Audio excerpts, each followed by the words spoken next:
You're all welcome to be seated.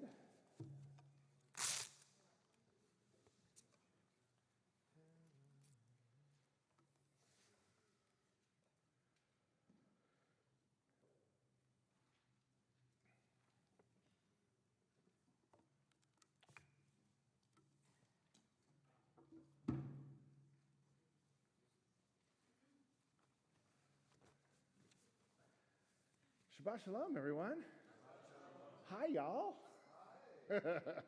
It's been a few weeks. Rabbi Aaron, how many weeks has it been since I was here? You were alone. 21 days, 3 hours. I'm going to speak a little bit today about our trip to Israel, but I want to put it in context of this week's Torah portion. So let's start with that. This week, we're reading the Parashat of Balak. And Balak it's a fascinating section to read. It really is. If you like good stories, if you like a little bit of fantasy and, talking donkeys and those sorts of things, this is the portion for you. But the context of it is there is a king by the name of Balak that sees the Jewish people becoming powerful, and he decides he wants to do something about it. So he hires this prophet Bilam to go and curse the Israelites.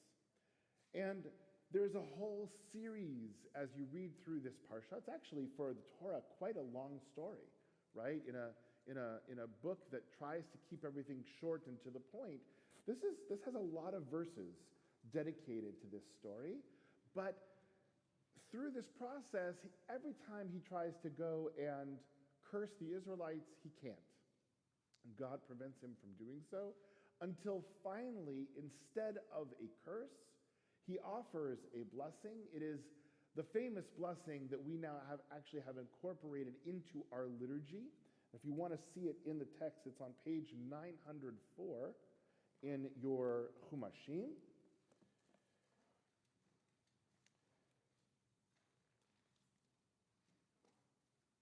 And it reads, taking up his theme, the word of Bilam, son of Beor, the word of man whose eye is true, the word of him who hears God's speech, who beholds visions of the Almighty. And he says, Ma tovu ohalecha Yaakov. How good are your tents, O Jacob, your dwellings, O Israel. And it's actually part of the very early morning liturgy, that as we wake up in the morning, we open our eyes, we come into the synagogue, we recite that particular prayer. And I want us to think for a little bit on what does it take? What does somebody need to see to have their mind changed so completely? You go into a situation with one mindset, and you see something that makes you change everything that you were going to do 180 degrees, right? What does that take in order to do that? It's actually a very important question today as we're trying to deal with all of these conversations of people that are differing from us and have a different viewpoint. What does it take to get somebody to open their eyes and see something differently than they have been seeing it all along? And I'm going to give you a couple of the rabbinic answers to that. But before we get to that, I want to hear yours. What does it take? What does it take? What do you think? If you know the classic rabbinic answer, hold off on it. Diana. But what does it take? What do you think? What do you think he saw? Please. It's more than just seeing. I think that he has to feel something in his body, in his heart, that moves him to change his mind. There needs to be an emotional impact to whatever it is that he is experiencing. He's got to feel it. You can't just see it, but it has to impact him on an emotional level. I like that. Marge. I think it could be either emotional or intellectual, depending on the person. Okay. Or it needs to be both, depending on the person. Okay, so Marge argues it could either be emotional or intellectual, or maybe both. It really kind of depends on the person, on what they need. Some people are motivated to change by their intellectual side. Some people are motivated by the emotional side. Some people both, and of course we know some people who never change no matter what they see, right? So you've got all of those possibilities. Humility, because you have to be willing to acknowledge the fact that you may not always be right. So I like that, right? It requires some humility. And if you don't have that, it's going to be hard to change. And I like all of these answers, but we haven't gotten to the external piece of it. And I like the fact that we're talking about the internal of what does it take to change.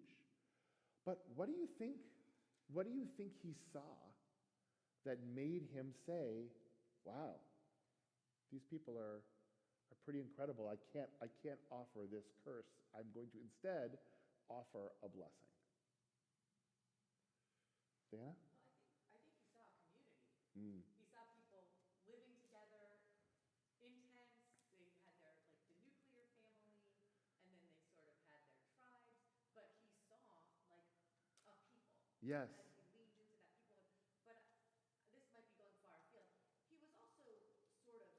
I don't know that he actually came to that on his own. He was kind of forced into it, and the rabbis, in the end, don't have great things to say about Bilam when it's all said and done. Agreed. But I guess if we're just looking at the shot of it, Yes. he kind of looked over and he's like, hey, I like that what they're how they're living over Yeah, there. so he saw something in the way that they're living, which, by the way, is it's leaning into the classical commentaries. But I like what you said. He saw a kihila, he saw community, right? He saw the fact that they weren't living isolated. They were living as families, as a community. They were connected with one another. Sees the power of that connection. And I will tell you, as I speak to people who are in the process of conversion, right? And I ask them, what is it that drew you into Judaism? More often than not, in one way or another, the communal nature of who we are as a people and as a tradition is something that draws people in. So I would agree with that, Diane. I think that is a great way to think about it, is the fact that we weren't just isolated, everybody wasn't on their own, right? But we were really, truly working together as a community. And that actually leads into the classic rabbinic, and let me share with you actually two of them. The less common one, or the less well-known one, actually comes through Seromn. And he says, what is it that Bilam saw when he looked?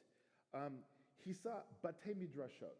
He saw Torah academies, right? He saw Torah academies. Now, it's a little anachronistic, right? There weren't Torah academies in the time of the Torah. However, what Seromn was trying to say is he saw institutions that helped to promote the values by which we live. Right? That's how I'm reframing Seromn here.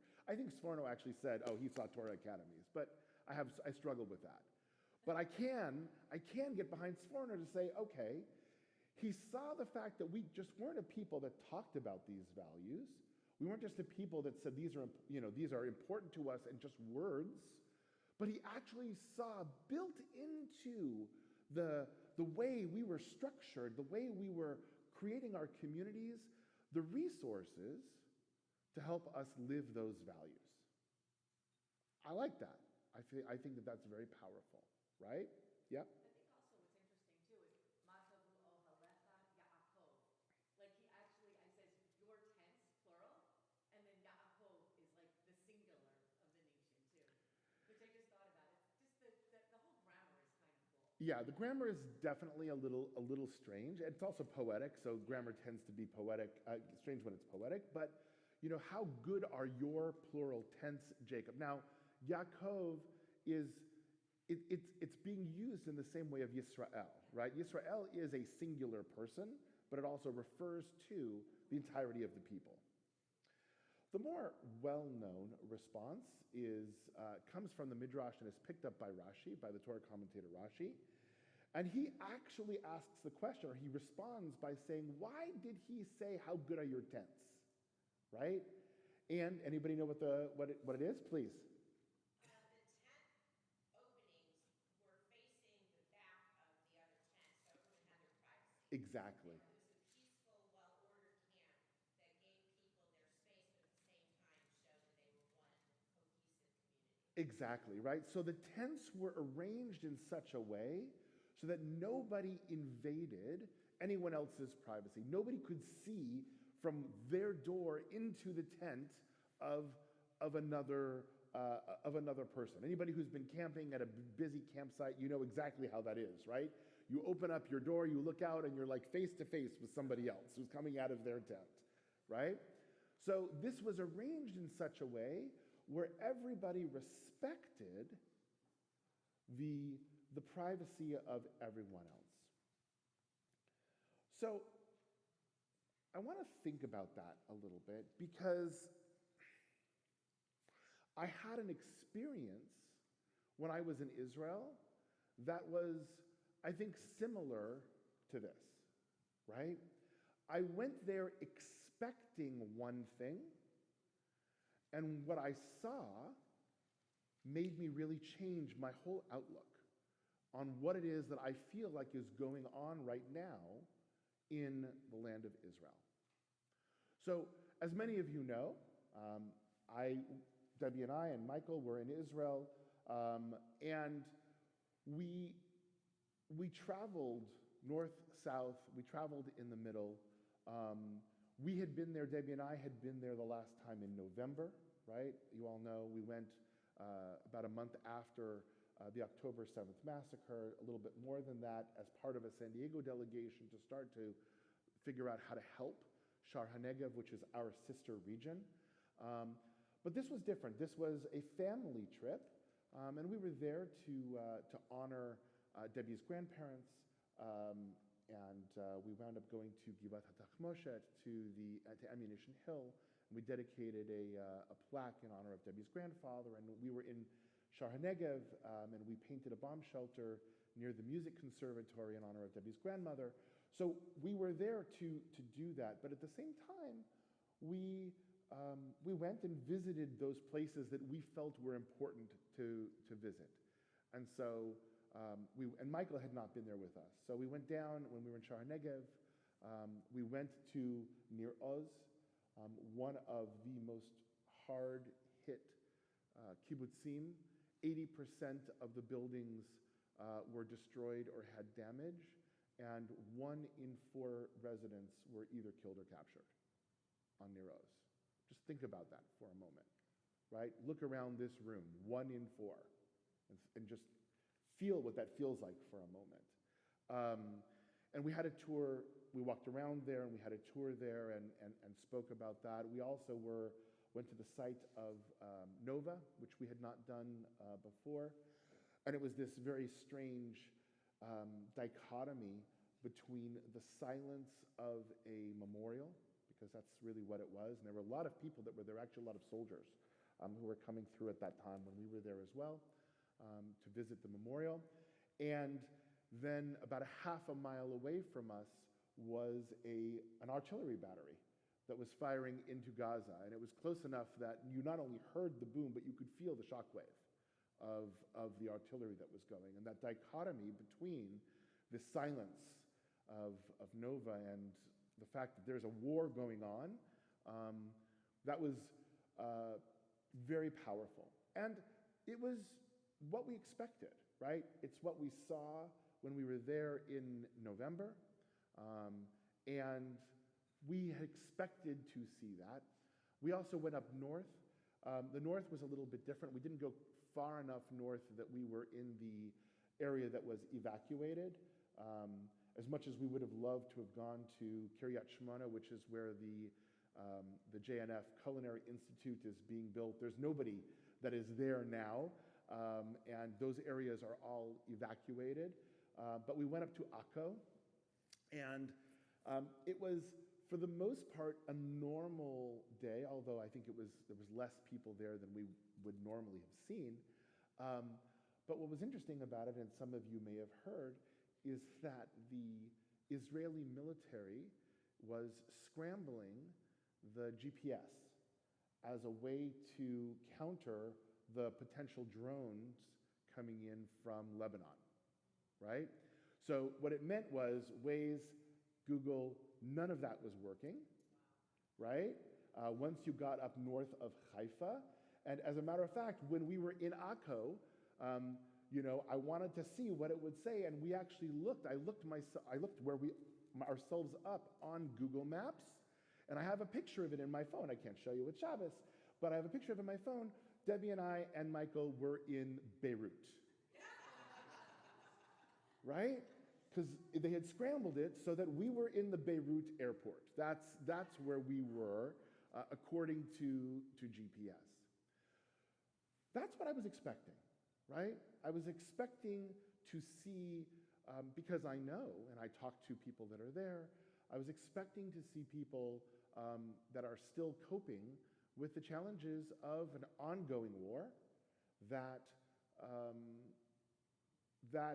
really seems, as of right now, not to have an exit, an on-off ramp, right, in terms of how it is that we can deal with it.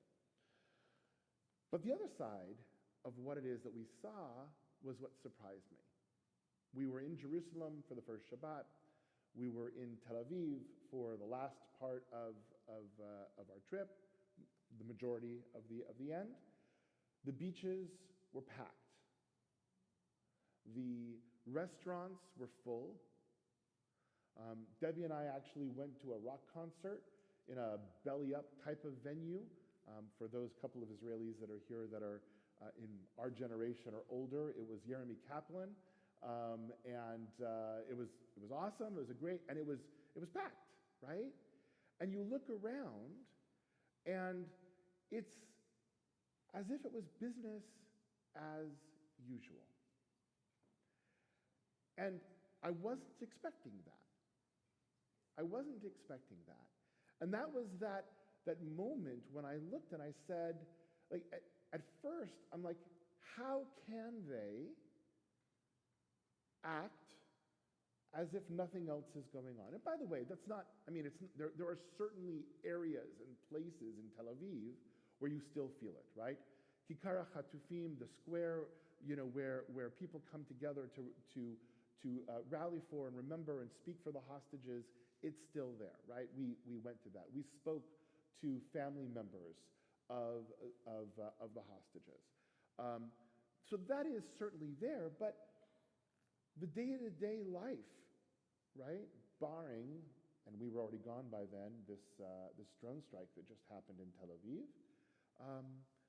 things looked as if we were there, when we were there years and years ago, and everything was fine. And I struggled to sort of try and make sense of the normalcy, right, that I saw in Israel. And I'd been thinking about that quite a bit since I was there, since I was back. For those who listen to the podcasts that come out of the Hartman Institute, first of all, I strongly recommend them. There are two of them that come out every 2 weeks or so. One is called For Heaven's Sake, with Daniel Hartman and Yossi Klein Halevi, and the other is called Identity Crisis with Dr. Yuda Kurtzer, who was our speaker a number of months ago. How long ago was it, even now? 2 months ago, for our gala celebration when we were here. So I encourage you listening to both of them. But the last one that Daniel Hartman and Yossi Klein Halevi did happened to be on this topic. And they had a conversation about this normalcy. And they were struggling with it also. So first of all, I felt validated that here are two other thinkers that are sort of struggling with this back and forth. And they said a couple of things that I found very interesting that I want to share with you today that helped me come to terms with all of this. First of all, they argued that Israelis and Israeli culture, both to their benefit and to their detriment, craves the status quo. They crave the status quo. They're willing to deal with a lot, even, by the way, when the status quo isn't great. They would rather deal with what they know than with something that is very different. And so they're willing to be in incredibly difficult situations because they know it.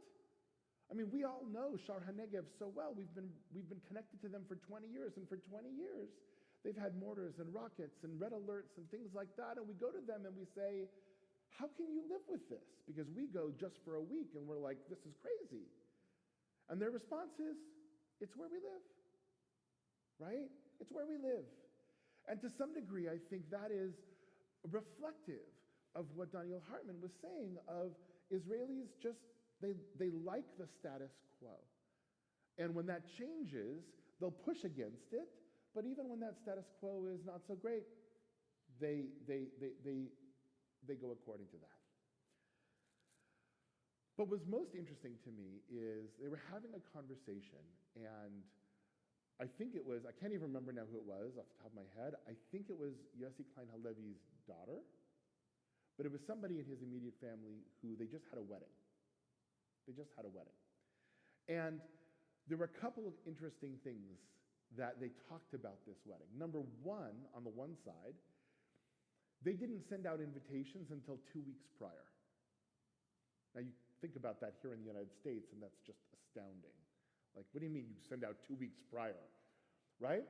And the response was, we don't know where we're going to be in 2 weeks. We don't know where we're going to be in 3 weeks. We don't, like, 2 weeks was basically, and Daniel was very funny. He said to Yossi that they barely gave him time to get dressed, right, for the wedding, right, in terms of when it was. So that was one response. But the other response was that wedding was entirely joyful. Entirely joyful. There was no duality to it. There was no, well, we have to have this wedding, but we're having this wedding, but we have to remember, that things are not going well. And by the way, that's very much part of our tradition. That's why we step on a glass, right? We could easily take that response, and that's not what happened. And Yossi Klein Halevi says, and I wrote it down as a quote, when you have a moment to celebrate, you do it. That was the mindset, right? When you have a moment to celebrate, you do it.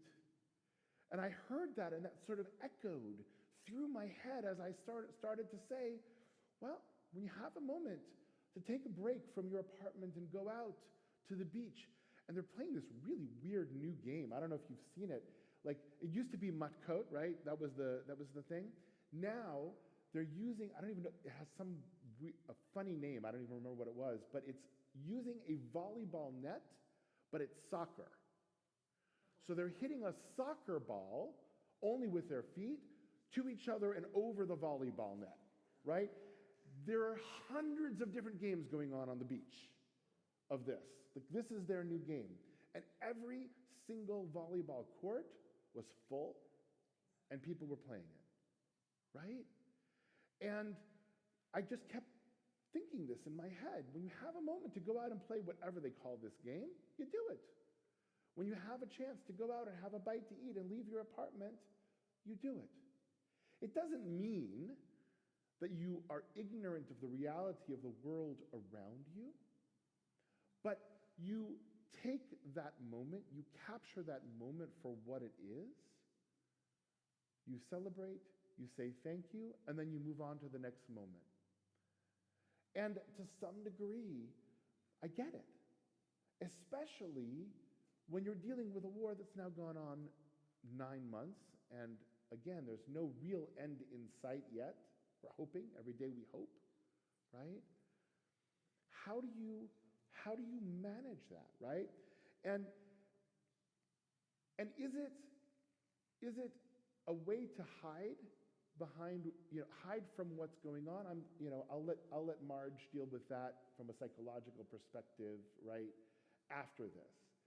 But one of the things that Yossi Klein Halevi said is even the pretense of normalcy in abnormal situations is actually a way to cope. It's a way to cope. It's a way to be able to deal with what is entirely an untenable, abnormal situation and say, I'm not going to, the only other option is to leave or go crazy, right? And so this is a way to respond. And not everybody is able to respond that way, obviously. There are still more than 100,000 people that are out of their homes, that are living in hotels and in all sorts of places all over Israel because they are forced to evacuate. So not everybody is able to do that. But by the way, they're also trying as best they can to create that normalcy, that sense of normalcy. And I think for me, that moment of expectation, right? That Bil'am moment, when I went to Israel expecting to see one thing, right? I expected to come back to you and talk about Nir Am. And I expected to talk about, Nova. And I expected to talk about those sorts of things because that was my expectation of what was going on there. I didn't expect to come back and talk about the rock concert and talk about the amazing meals that we had and all of those sorts of things. And yet, that's where we were. That was my Bil'am moment, so to speak, when I went there thinking one thing and I'm coming back with a very different viewpoint. So the message I'm going to leave for you guys today, right, is not only how do we interpret those things that we see and allow ourselves to be moved by that. That was the first part of our conversation, right? What does it take to get us off of that viewpoint, to see something else? But then also to be understanding of what that other viewpoint may mean, right? I would never have thought that that's what Israel would look like. If you would have asked me, I would have said, of course not. And yet, it's what it is. At least today. And tomorrow, it may be something else. And then they'll go back to trying to find that sense of normalcy. Any questions or comments before we go into our Torah reading? We're not going to actually read this section, the Matovu section. We're going to read the more introductory section of all of this, the first couple of times as we go through. But any comments or questions? And I'm happy to share more about all the great restaurants that we went to in Tel Aviv and elsewhere, or anything else that you'd like to learn about our trip. Shabbat Shalom.